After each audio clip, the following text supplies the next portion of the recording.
ഒൻപതാം പഞ്ചവത്സര പദ്ധതി 1997 മുതൽ 2002 വരെയാണ് ഒൻപതാം പഞ്ചവത്സര പദ്ധതിയുടെ കാലഘട്ടം. സ്വാതന്ത്ര്യത്തിന്റെ 50-ാം വാർഷികത്തിൽ ആരംഭിച്ച പദ്ധതി. പ്രധാന ലക്ഷ്യം ദരിദ്രർക്ക് ഭവന നിർമ്മാണം, കുട്ടികൾക്ക് പോഷകാഹാരം ലഭ്യമാക്കൽ, ശുദ്ധജല വിതരണം ലഭ്യമാക്കൽ, പ്രാഥമിക ആരോഗ്യ സൗകര്യം വർദ്ധിപ്പിക്കൽ, പ്രൈമറി സാർവത്രികമാക്കൽ, ഗ്രാമങ്ങളെ മുഖ്യധാരയുമായി ബന്ധിപ്പിക്കൽ.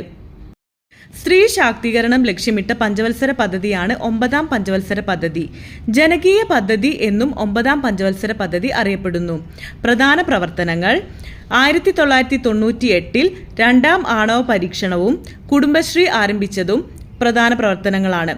തദ്ദേശ സ്വയംഭരണ തലത്തിൽ സ്ത്രീ ഘടന പദ്ധതി ആരംഭിച്ചു. 2001 സർവശിക്ഷാ അഭിയാൻ നിലവിൽ വന്നു. 2002 പോട്ട നിലവിൽ വന്നു. 1997 ബാലികാ സമൃദ്ധി യോജന നിലവിൽ വന്നു.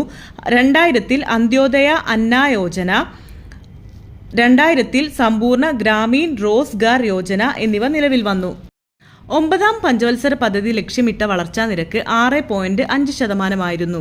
എന്നാൽ 9-ാം പഞ്ചവത്സര പദ്ധതി നേടിയെടുത്ത വളർച്ചാ നിരക്ക് 5.4%. 9-ാം പഞ്ചവത്സര പദ്ധതി ഒരു പരാജയമായിരുന്നു.